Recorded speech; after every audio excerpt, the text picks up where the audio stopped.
영국의 시사주간지 2008년 미국의 금융위기는 금융위기를 전 세계로 일본의 퍼져나갔습니다. 잃어버린 10년과 비교했습니다. 뉴스와 신문은 연일 미국의 경제 상황이 어떤지, 그래서 우리나라의 전망은 어떤지를 분석하는 기사를 쏟아냈습니다. 하지만 전 세계는 아직도 불황의 터널에 있습니다. 물론 우리나라도 마찬가지입니다.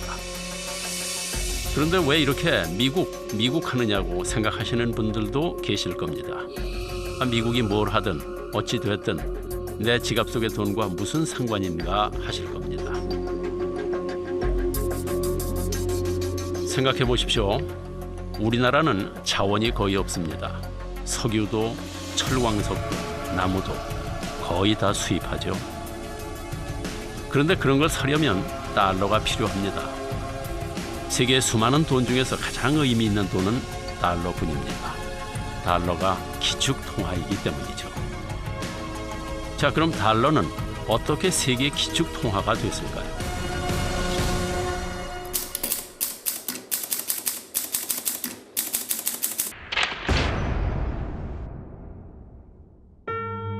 (1944년 7월) 미국 뉴햄프셔주의 브레튼 우즈에는 미국을 중심으로 한 44개 연합국 대표가 모였습니다. 그들은 외환 금융시장을 안정시키고 무역을 활성화한다 하는 그런 목적으로 브레튼 우즈 협정을 맺었습니다. 35달러를 내면 금 1온스를 내주겠다고 각국의 통화를 달러에 고정시킨 것입니다. 미국의 달러가 세계 기축 통화가 되는 순간이었습니다. 하지만 그들의 욕심은 거기서 끝나지 않았습니다. 베트남 전쟁으로 달러 가치가 하락하자 금으로 바꿔달라 하는 요구가 많아졌습니다. 그러자 금 보유고가 크게 떨어지고 돈을 찍어내려면 금이 더 필요했지만 금을 확보하기 힘들어졌습니다. 그러자 다른 나라들이 달러 가치를 의심하기 시작했습니다. 결국 미국의 닉슨 대통령은 일방적으로 금 태환제를 철폐하겠다고 결정했습니다. We must protect the position of the American dollar.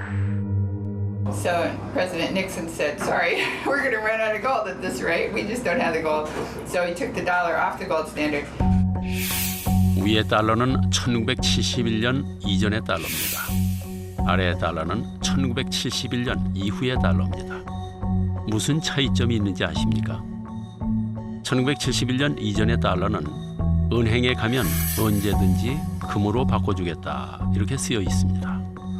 그러나 71년 이후의 달러는 금과 무관합니다. 종이돈일 뿐입니다. 1971년은 달러가 금으로부터 자유로워진 역사적인 순간이었습니다. 이제 미국이 원하기만 하면 마음대로 돈을 만들 수 있게 된 것입니다. 자, 그럼 여기서 잠깐 상식 테스트 한번 해보겠습니다. 달러는 누가 찍어낼까요? 1번 미국 정부, 2번 민간은행. 답은 뭐겠습니까? 2번 민간은행입니다.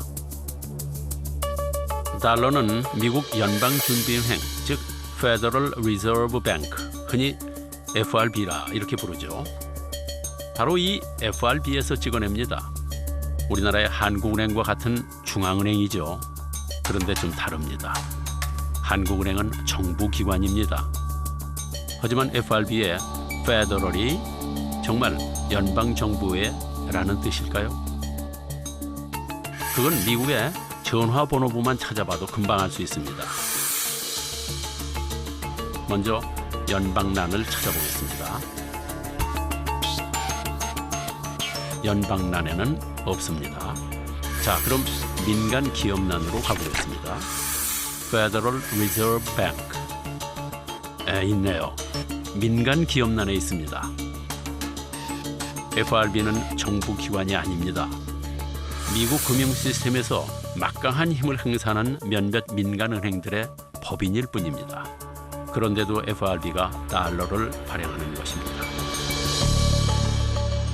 In fact, it's the Federal Reserve that prints the money, and the government has to borrow it like everyone else.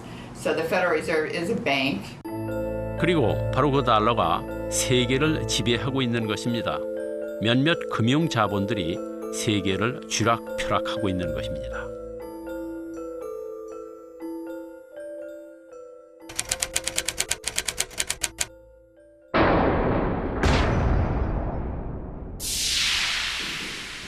There's an old saying that, the United States sneezes, the rest of the world catches cold.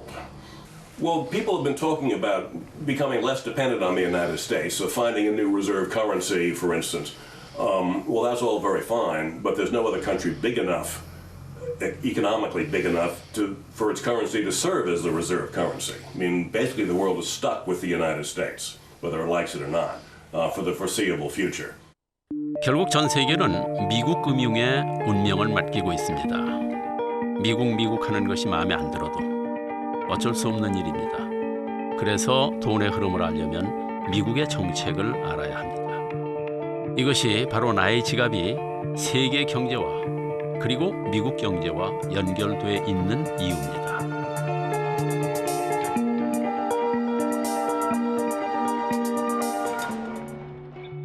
자본주의 세상에서 돈 없이는 한순간도 살 수 없습니다.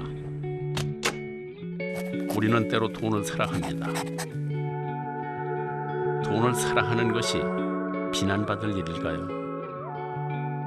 아니면 돈을 무시하는 것이 어리석은 짓일까요? 아니면 돈을 모르는 것이 문제일까요?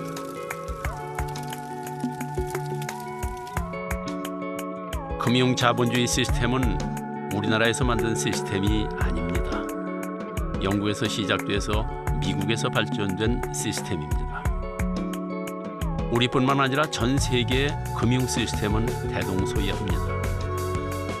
우리는 오늘 때로는 미국이나 영국 얘기를, 때로는 한국 이야기를 할 것입니다. 그러나 이들은 서로 다르지 않습니다. 돈이 도는 근본 원리는 다 똑같기 때문입니다. 돈이란 도대체 무엇일까요? 역시 어려운 질문입니다. 그래서 쉽게 물가 얘기부터 해보도록 하겠습니다. 오늘 물가 다르고 내일 물가 다르다는 말이 괜한 소리가 아니죠. 시장만 갔다 오면 나날이 훌쭉해지는 장바구니에 한숨이 절로 나오죠. 도대체 물가는 왜 자꾸만 오르기만 하는 걸까요?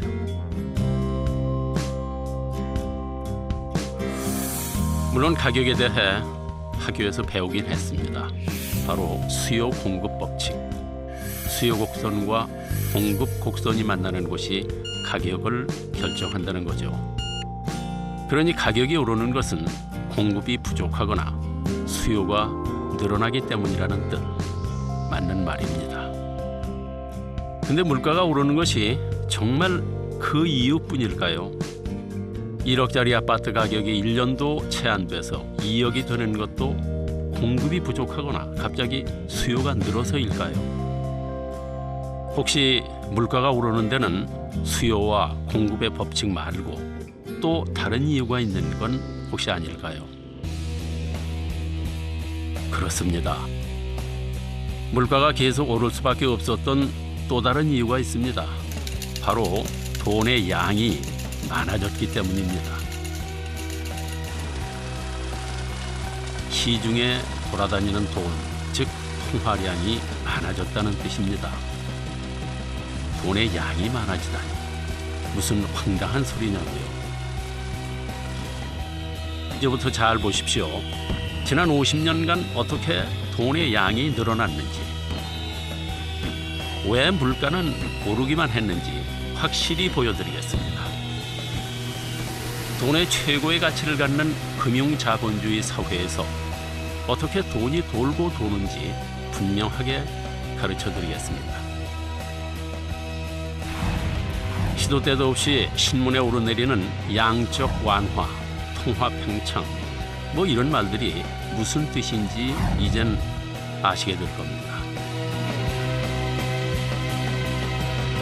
이제부터 여러분은 금융자본주의라는 숲을 보시게 될 겁니다.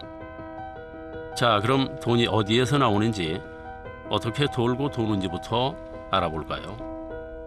where the money from? I work for the money. My job gives me money. Do we know how it works? I'm not really. I don't know enough about it to kind of. You know who print out the money and who made. I guess the process. You know that. The national, the mint, the Bank of England. We have our own currency in Scotland, which is an equivalent. 맞습니다. 우리는 대부분 돈은 조폐공사에서 나온다고 생각합니다. 근데 정말 그럴까요? 물론 조폐공사에서 돈을 찍어내는 건 사실입니다. 하지만 그건 시중에 돌아다니는 돈 중에서 극히 일부분입니다. Well, when we talk about money, most people have in mind something like this $5 bill, and they imagine paper money and also coins. And of course, that is part of money, but most money, in fact, today is invisible. It's in banks. You assume, you see the government printing presses, and you assume that the government just creates the money and spends it, but that's not the way it happens. 이해가 안 되시죠? 그럼 나머지 돈은 어디서 나오느냐고요?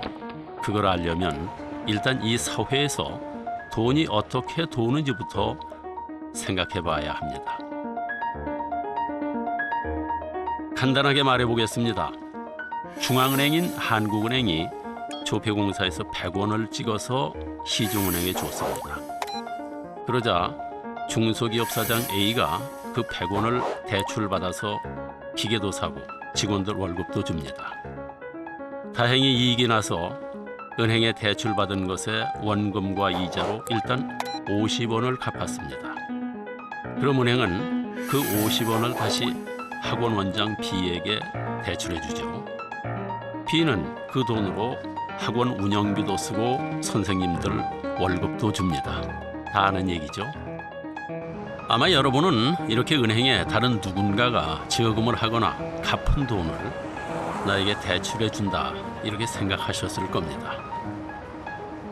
이제껏 우리가 알고 있었던 은행의 모습이니까요. 하지만 그건 우리가 은행에 대해서 너무도 모르기 때문에 하는 이야기입니다. But they don't actually lend their deposits. You never go to the bank and they say, you know, you ask for your money and they say, I'm sorry, we just lent your money to Mr. Smith. Come back in 30 years. They never say that. 예금으로 대출해 주는 게 아니다. 그럼 대체 무슨 돈으로 대출을 해주는 걸까요?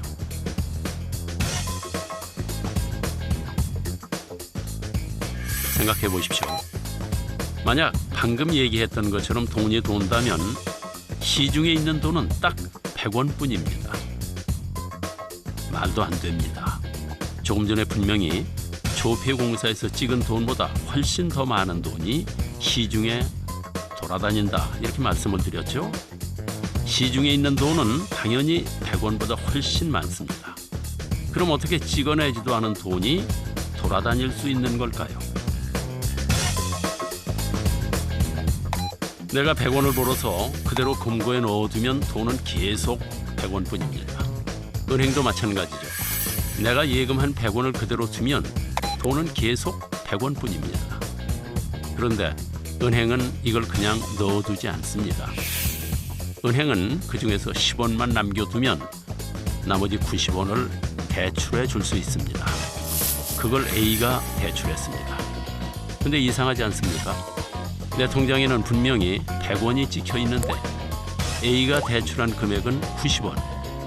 이제 나와 A 두 사람이 마음대로 꺼내 쓸 수 있는 돈은 190원이 됐습니다. 100원이 어떻게 190원이 된 걸까요? 알쏭달쏭하죠? 수학 방정식에 집어넣어 봐도 전혀 맞지 않는 계산입니다. 뭐 듣고 보니 궁금하지 않으십니까? 어떻게 갑자기 90원이 생겼을까요? 그리고 왜 은행은 100원을 다 대출해 주지 않고 10원을 남겼을까요? 약속 때문입니다. 정부랑 은행이랑 약속한 겁니다.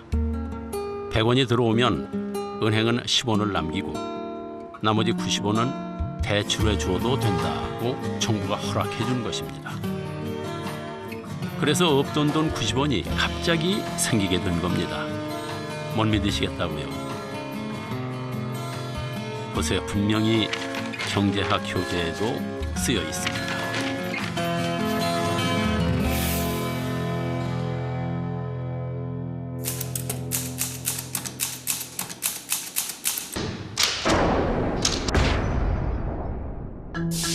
그리고 이 원리를 그대로 적용한 것이 바로 1963년 미국 연방준비은행 FRB에서 만든 업무 매뉴얼 현대금융 원리입니다. 이 문서는 돈의 탄생 원리에 대해서 정확하게 설명하고 있습니다. 그 규정에 따르면 10%를 부분 지급 준비율로 갖고 있게 돼 있습니다. 부분 지급 준비율이란 예금한 고객이 다시 돈을 찾아갈 것에 대비해서 은행이 쌓아두어야 하는 돈의 비율을 말하는 것이죠.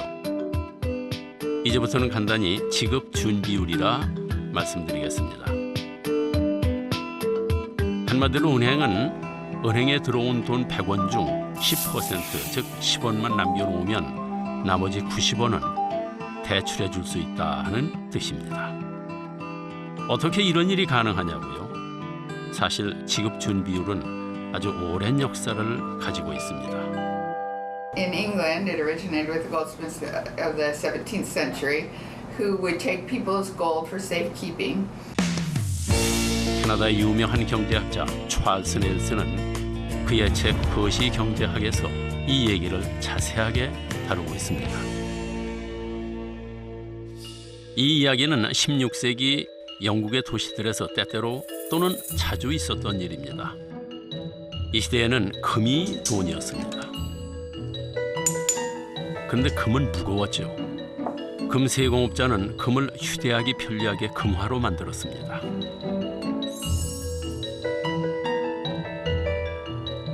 그리고 그걸 보관하기 위해 금고를 마련했죠. 사람들은 자신이 소유한 귀중한 금을 보관하기 위해서 금세공업자의 금고를 빌렸습니다. 그럼 금세공업자는 보관증을 써주었죠. 보관증만 가져오면 언제든 금을 내주겠다 하는 뜻입니다. 물론 보관료도 받았습니다.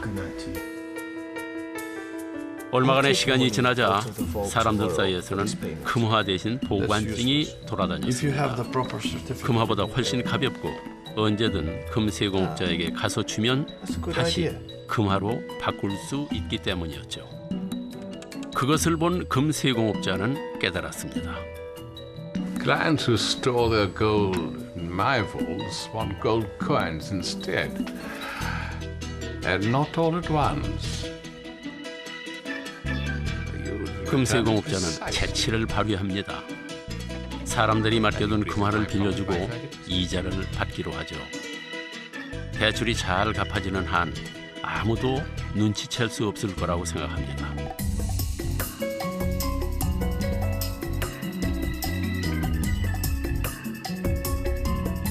금세공업자는 고객의 금화를 돈이 필요한 사람들에게 대출해 줬습니다. 그리고 대출하면서 받은 이자로 많은 이익을 남기게 됐습니다. From giving loans, it makes him feel and act big. Really? It's not a complete lie that he invests a lot of money into the India trade. 사람들은 금세공업자가 갑자기 많은 돈을 버는 것을 수상하게 여겼습니다. 하지만 곧 자신들의 금화로 대출을 해주고 이자를 받는다는 사실을 알게 됐죠. You look good these days. 사람들은 금세공업자에게 가서 항의했습니다. You have enough gold coins to fill Big Ben. My gold is safe with you? 그러자 금세공업자는 제안을 합니다. 당신의 금으로 대출을 해서 이자를 받으면 그걸 나눠주겠다. 사람들은 괜찮은 거래라고 생각합니다. 가만히 앉아서 돈을 벌 수 있으니까요. 금세공업자도 걱정이 없습니다. 대출 이자가 항상 예금 이자보다 많았으니까요.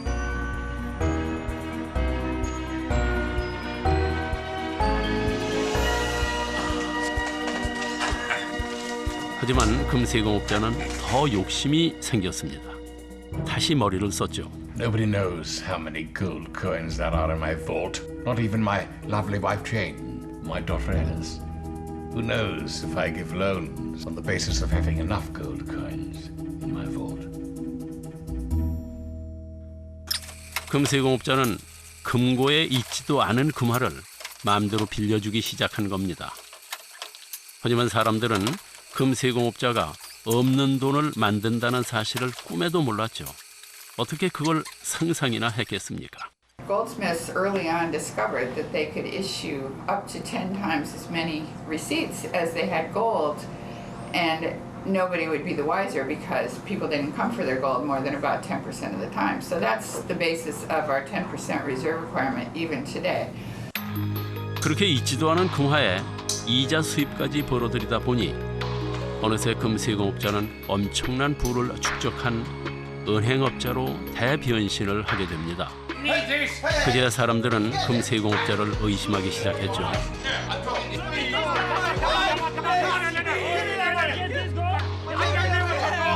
갑자기 몇몇 부유한 예금주들이 은행에 나타나서 그들의 금화를 모두 가져가 버렸습니다. 뒤늦게 금화를 찾으러 온 사람들이 보관증 대신 금화를 내놓으라 했지만 이미 늦은 일이었죠.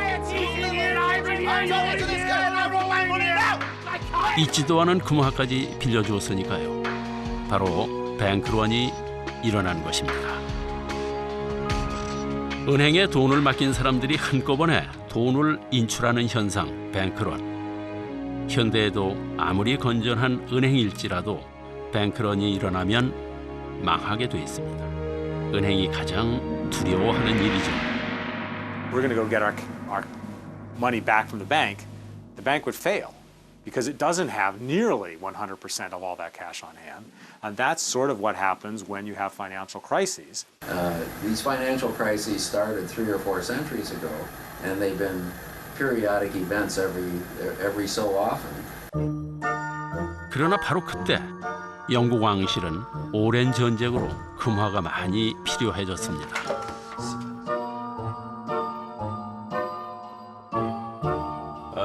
Proposal for you. 그래서 은행업자에게 가상의 돈을 만들어서 대출 영업을 할 수 있도록 특별히 허락해 주었습니다. But you should report it to the Treasury Office regularly. 은행의 이름에 들어있는 chartered는 바로 면허받은, 공인된 이라는 뜻입니다. 약 300년 전쯤의 일입니다. 당시 영국 왕실은 금 보유량의 약 3배까지 대출할 수 있도록 허가해 주었습니다. The kings wanted to borrow money for war. The merchants wanted the wars to be conducted because these would protect their trade routes and capture territory, and so there was a link, an alliance between the merchant bourgeoisie, the capitalist merchants, and the state, and a deal was done. The deal was that the merchants would be allowed to set up a Bank of England that had special privilege. 이런 과정을 통해서 은행이 설립되고 은행은 지급 준비율을 이용해서 돈을 마음대로 불릴 수 있게 된 것입니다. 그리고 이 약속은 현대 은행에도 그대로 적용되고 있습니다. But in fact, a large fraction of the amount that's been deposited at most banks is not in the bank at any one point in time. It's been loaned out. Their ratio of what they keep on hand, their reserve ratio, typically something like 10%. 자, 그러면은 지급 주인 비율이 10%인 경우에 돈이 얼마나 불어나는지 계산해 보겠습니다. 자, 이번에는 돈을 좀 늘려보겠습니다. 은행에 100억이 들어오면 은행은 그중 10%인 10억을 지급 준비율로 놔두고 나머지 90억을 대출해 줍니다. 이렇게 난데없이 생긴 90억을 신용통화 이렇게 얘기합니다. 이제 실제 시장에서 도는 돈, 즉 통화량은 모두 190억이 된 셈이죠. 90억은 지급준비율 10%를 떼고 다시 대출할 수 있는 돈 81억을 만듭니다. 81억은 72억을 만들고 72억은 65억을 만들고 마치 수학 교과서에 나오는 무한 등비급수의 합처럼 이렇게 계속 돈이 불어나는데 이 과정을 신용창조 이렇게 얘기합니다. 그럼 이렇게 빌려줄 수 있는 최대까지 빌려준다면 얼마까지 만들 수 있겠습니까? 원래 있던 100억을 더해 최대 1000억. 대출할 때마다 새 돈이 생기는 겁니다. It is a promise of payment. You hold a credit.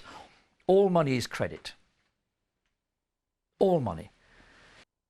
Today, where you don't have the problem of gold, they can inflate the system, and that's what they do. You have to take out more loans, which means there's going to be more money in the system. 바로 이것이 우리 사회가 빚 구원하는 사회가 된 이유입니다. 하루에도 몇 번씩 대출 문자가 날아오고 여기저기 은행에서 대출 안내문을 보내는 이유인 것입니다. 고객이 대출을 해가야 은행은 새 돈이 생기기 때문입니다.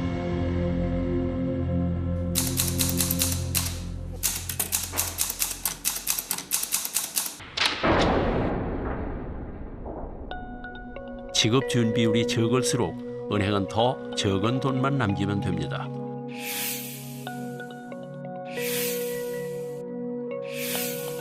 돈을 더 많이 불릴 수 있다 하는 그런 뜻이죠. 우리나라는 중앙은행인 한국은행이 결정합니다. 우리나라의 현재 지급 준비율은 평균 3.5% 내외. 자, 그럼 평균 지급 준비율을 3.5%다 이렇게 가정하고 돈이 얼마나 불어나는지 볼까요? 한국은행이 애플은행에 5천억 원을 대출로 공급합니다. 그럼 애플은행은 이 돈을 대기업 사장 남자 1호에게 대출해 주죠. 남자 1호는 그 돈을 A에게 재료값으로 줍니다. A는 그 중에서 5% 정도인 250억 원을 회사 금고에 현찰로 넣어놓고 쓰고 나머지 4,750억 원은 은행 통장에 예금해 놓고 사용한다고 가정하겠습니다. 이 돈은 오렌지은행의 A의 예금 계좌로 들어가게 됩니다. 그럼 오렌지은행은 A가 예금한 돈의 3.5%인 166억 3천만 원을 지급준비금으로 떼어놓습니다. 그리고 나머지 4,583억 8천만 원을 남자 2호에게 대출해 주죠. 남자 2호는 B씨에게 지불하고 B씨는 역시 5% 정도만 현찰로 두고 나머지 금액은 바나나 은행에 예치합니다. 이런 식으로 계속 반복되죠. 그럼 얼마로 늘어날까요? 대출할 수 있을 때까지 다 대출한 경우에 모두 6조 60억 원이 됩니다. 5천억이 6조 60억이 되다니 신기할 따름이죠. 여하튼 새 돈이 생기는 방법은 아주 간단합니다. The basic unit of account in a financial system, the money, is mostly just invisible and exists only as entries on a computer screen. So what they're doing, it's a big shell game. So basically what they're saying, we don't necessarily have the money, but when you come for it, we'll get the money. We'll get it real quick. So they can write you in advance. 새 돈이 만들어지는 과정은 뚜껑을 열 때마다 살짝 더 작은 인형이 나오는 러시아 인형과 같습니다. 돈은 은행에 들어갈 때마다 계속 불어나게 돼 있습니다.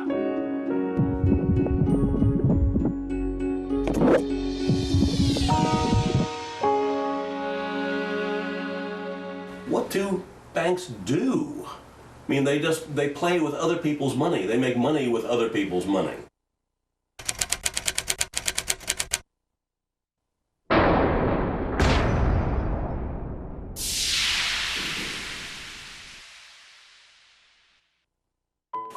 이제는 시중에 돌고 있는 돈이 조폐공사에서 찍어낸 돈보다 훨씬 많다는 사실을 믿으시겠습니까? 이 그래프는 지난 50년간 우리나라의 통화량 그래프입니다. 그리고 이 그래프는 지난 50년간 우리나라의 물가 그래프입니다. 그런데 두 그래프를 비교해보면 기울기가 비슷하지 않습니까? 통화량이 늘어난 만큼 물가가 올랐다는 것을 알 수 있습니다. 금값을 보면 물가가 얼마나 올랐는지 더 확실하게 알 수 있습니다. 1970년 1,000달러를 가지면 금 28온스를 살 수 있었습니다.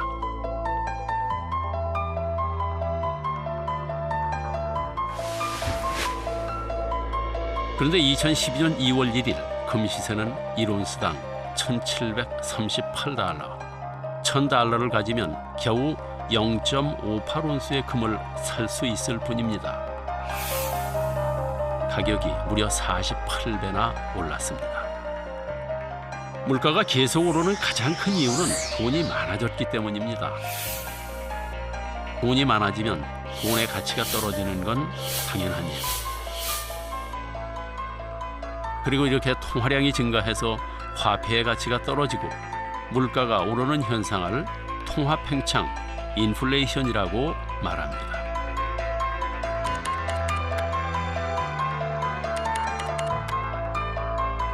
자, 이쯤 되면 머리가 지끈거리고 왜 내가 이걸 알아야 하나 하는 생각이 드실 겁니다. 하지만 모르면 안 됩니다. 이걸 알아야 이제부터 할 더 중요한 이야기를 이해하실 수 있습니다.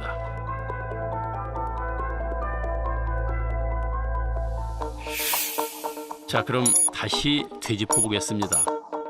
시중은행이 대출을 해서 돈을 불리는데 그 원금은 누가 준다고 했죠? 그렇습니다. 중앙은행이 준다고 했습니다. 그런데 이 중앙은행도 돈을 불립니다. 그게 무슨 말이냐고요? 먼저 중앙은행이 어떤 일을 하는지부터 알아보겠습니다. 중앙은행은 시중의 통화량을 조절하는 일을 합니다. 그리고 그것을 하기 위해 두 가지의 권한을 갖고 있죠. 이자율을 통제할 수 있는 권리, 그리고 화폐를 찍어낼 수 있는 권리입니다. Well, basically in a modern economy, the central bank does a lot to manage the money supply. If we need more money in the economy, the central bank can give us more money. 기준금리인 콜금리를 3.5%로 0.25%포인트 인상했습니다. 네, 콜금리가 인상됐지만 금융시장의 반응은 과거와는 다르게 나타났습니다. 한국은행이 금리를 인상했다거나 동결했다는 뉴스를 자주 보셨을 겁니다. 그럴 때마다 여기저기서 들썩들썩합니다. 대출받을 것을 갚아야 할지 아니면 더 대출을 해야 할지. 요즘 장보기가 두렵다는 주부가 많습니다. 배추 가격은 한 포기에 6,000원이 넘었고 생갈치 한 마리는 예년보다 25% 가까이 올랐습니다. 물가는 어떻게 될지. 이는 이자를 이용해 시중의 통화량을 조절하려는 것입니다. 보통 침체에 있는 내수 경제를 활성화시키기 위해서, 즉 경기 부양을 위해서 많이 쓰는 방법입니다. 중앙은행은 바로 이렇게 이자율을 조절해서 시중의 통화량을 조절하죠. 그런데 시중의 통화량을 조절하는 또 한 가지 방법이 있습니다. 바로 화폐를 찍어내는 일이죠. 뉴스나 신문에서 소위 양적 완화라는 표현 많이 들어보셨죠? 금융위기 이후 거의 매일 듣는 말이었을 겁니다. 한마디로 중앙은행이 기준금리를 내려도 효과가 없을 때 직접 돈을 푸는 방법을 말합니다. 그런데 중앙은행이 이렇게 자꾸 돈을 찍어야만 하는 근본적인 이유는 사실 따로 있습니다. 로저 랭그릭이 논문을 통해 제시한 이론을 간단한 그림으로 표현해 봤습니다.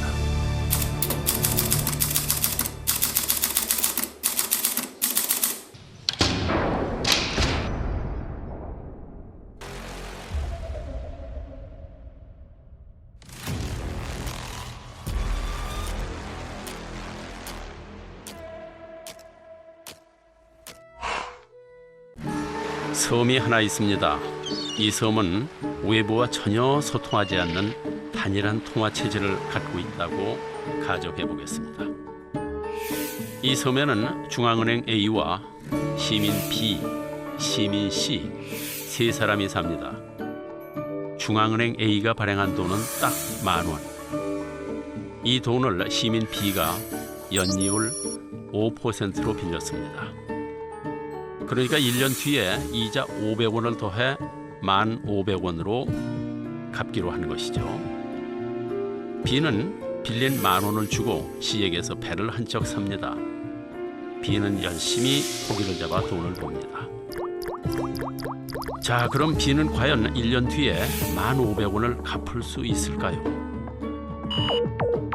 답은 갚을 수 없다입니다. 왜냐하면 섬에 있는 돈은 딱 10,000원, 이자 500원은 어디에도 없기 때문입니다. 은행 시스템에는 애초에 이자가 없습니다.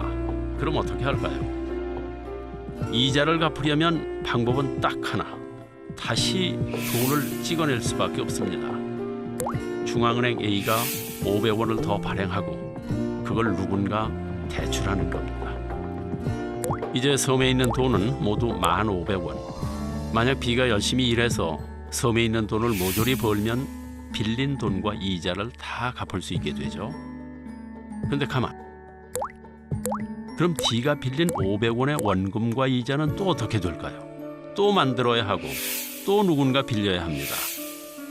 결론은 이자가 없기 때문에 중앙은행은 계속 돈을 찍어낼 수밖에 없는 것입니다. The only way to get the money to pay the interest on the previous loans is to take out more loans, and that will expand the money supply, which will devalue the value of any particular piece of currency. In other words, because there are more of them, they're going to buy less. You're going to have inflation. Okay, so each dollar bill will be able to buy less goods and services. So when governments print money, you get inflation. 은행이 대출을 통해 돈을 불리는 경우뿐만 아니라 중앙은행이 화폐를 찍어 돈을 불리는 경우에도 인플레이션이 발생합니다. 사실 인플레이션은 누구나 다 좋아합니다. 일단 돈이 많이 도니까 흥청망청 쓸 수 있는 것이죠. 집도 사고 차도 사고 잘 사는 것 같습니다. 아무도 나중에 어떻게 될지는 생각하지 않습니다. 인플레이션이 얼마나 위험한 것인지 잘 모르는 것이죠.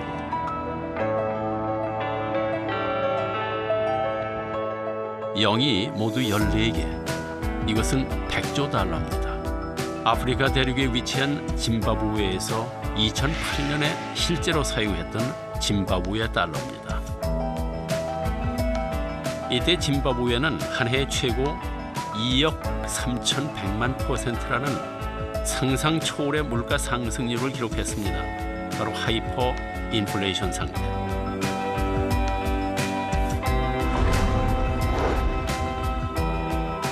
(40여 년을) 통치한 무가베 대통령의 무제한 정책이 바로 그 원인이었습니다. 극심한 실업률을 극복하고 외채를 상환하기 위해 너무나 많은 화폐를 찍어서 국고로 썼기 때문이었습니다. So if you have too much money created in a short period of time, generally you'll have inflation. And so that's the danger. If the Federal Reserve creates too much money, you might have inflation. 지금까지 중앙은행이 왜 돈을 불리는지 그리고 과도한 경우에 어떤 일이 벌어지는지에 대해 알아봤습니다. 그런데 우리의 통화 시스템에는 항상 이자가 없다는 사실은 또 다른 끔찍한 상황을 만듭니다. B는 대출한 돈 10,000원과 이자 500원을 갚기 위해 열심히 일했습니다. 그래서 섬에 있는 1,500원을 다 벌어 빚을 갚았습니다. 그럼 D는 은행에서 빌린 500원을 어떻게 갚을까요? 당연히 못 갚습니다. 파산하게 되는 거죠. 즉, 내가 이자를 갚으려면 누군가의 대출금을 가져와야 합니다. 그래서 현대 금융 시스템에서 빚을 갚는 건 개인한테는 좋은 일이지만 또 다른 문제를 일으킬 수 있습니다. 돈이 적게 돌면 결국 누군가는 이자를 갚을 수 없게 되고 그럼 그 사람은 파산할 수밖에 없기 때문이죠. 그리고 당연히 수입이 적고 빚은 많고 경제 사정이 어두운 사람이 제일 먼저 피해자가 되겠죠.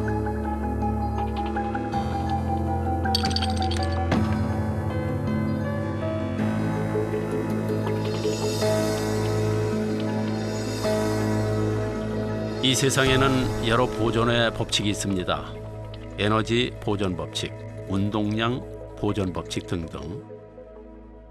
현대 금융 시스템은 바로 빚 보존 법칙이 지배하는 시스템이죠. 누군가 빚을 갚으면 누군가는 파산하게 됩니다. 모든 돈이 빚에서부터 시작되기 때문입니다. 그래서 자본주의 사회는 경쟁이 필연적입니다. 이자 시스템이 존재하는 한 다른 이의 돈을 뺏기 위해 경쟁할 수밖에 없게 되어 있습니다. 우리는 저마다 살아남기 위해 싸웁니다. 바로 이것이 우리가 매일 돈 하고 사는 이유죠.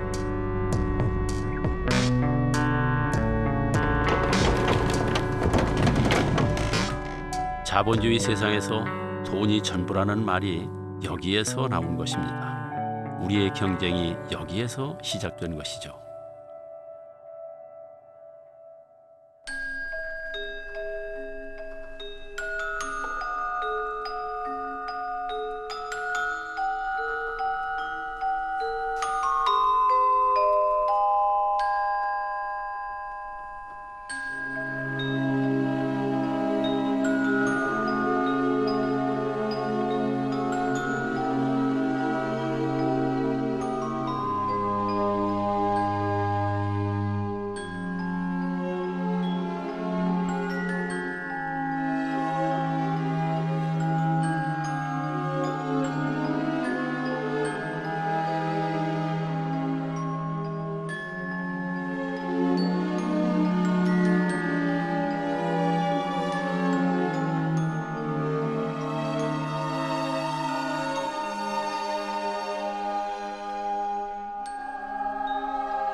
근데 문제는 여기서 끝나지 않습니다. 이런 일이 연속으로 벌어지면 시중에 돈의 양이 줄어들게 됩니다.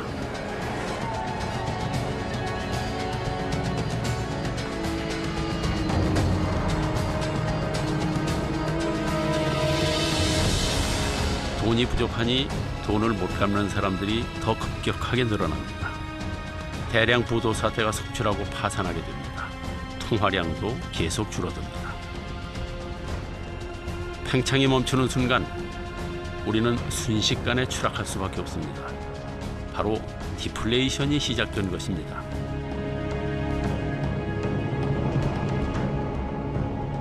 디플레이션이 일어나면 돈이 돌지 않기 때문에 여기저기서 거품이 터지기 시작합니다. 일단 돈이 없으니까 기업이 위축됩니다. 생산과 투자를 줄이게 되죠. 직원을 새로 뽑기는커녕 일하던 사람들도 내보냅니다. 일자리가 부족해집니다. 돈을 벌기가 힘들죠. 여기저기서 돈 없다는 소리가 들립니다. 그래서 디플레이션은 누구나 싫어합니다.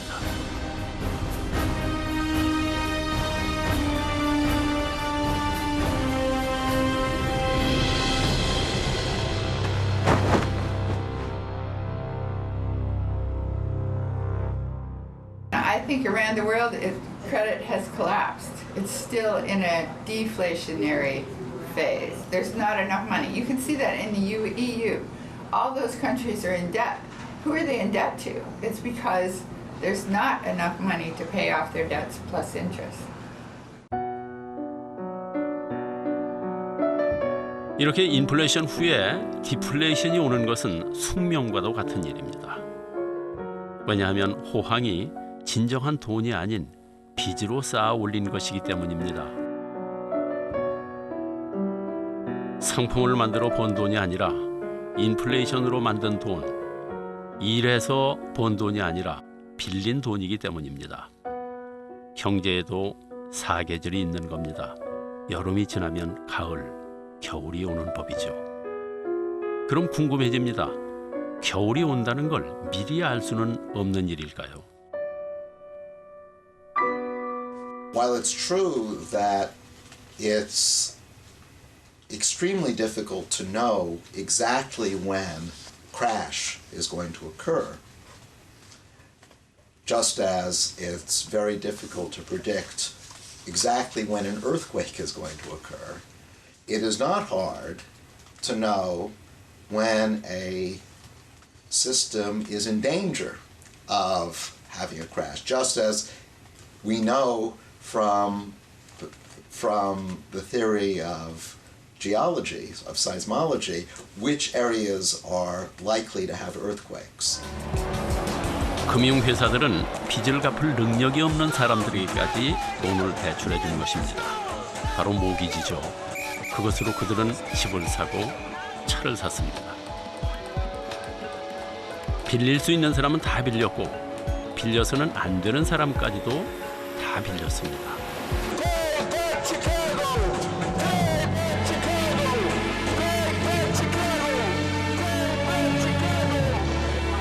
그런데 부동산 가격이 추락하니까 빚을 갚지 못하는 사람들이 속출했습니다. 금융위기가 시작된 것입니다. 이제 왜 금융위기가 일어났는지, 왜 해결될 기미가 보이지 않는지, 왜 부동산 가격이 좀처럼 오르지 않는지, 왜 젊은 사람들이 취직을 못하는지 아시겠습니까? 갚아도 없어지지 않는 빚. 우리는 결코 갚을 수 없는 부채 사슬에 묶여 있는 것입니다. 그리고 위기의 희생자는 언제나 힘없는 우리들 중에 누구입니다. It's not a democratic system. It's a private banking system. 4 bankers, 5 bankers, 4 bankers.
이제 자본주의 세상이 좀 보이십니까?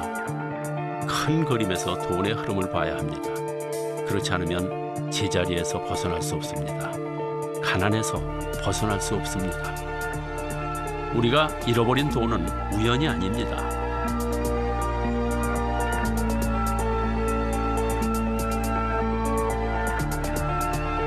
시작부터 잘못된 통화정책과 탐욕스러운 금융자본의 그 첫 번째 책임이 있습니다. 물론 빚으로 만든 돈을 흥청망청 쓴 우리의 잘못도 큽니다. 하지만 확실한 건 돈이 돌아가는 원리를 모르면 희생자가 될 수밖에 없다는 사실입니다. 돈을 최고의 가치로 여기는 금융자본주의 세상에서 빚은 돈입니다. 돈은 빚입니다. 이자가 없는 세상에서 우리는 언제 의자를 뺏길지 모릅니다. 그래서 우리는 돈의 노예, 빚의 노예일 수밖에 없는 것입니다. 나무가 아닌 숲을 보는 안목이 필요합니다. 미국이 어떻게 돌아가고 그래서 우리나라의 정책은 어떻게 변할 것인지 생각할 수 있어야 합니다. 지금이 디플레이션의 시대인 것도 아셨을 겁니다. 그러니 지금 당장 빚을 내라고 흥청망청 쓰라고 유혹하는 목소리가 들릴지라도 스스로 중심을 잡고 판단하셔야 되겠습니다. 나와 내 가족을 지켜야 합니다. 그래도 참 다행입니다. 추운 겨울을 잘 지내면 따뜻한 봄이 올 테니까요.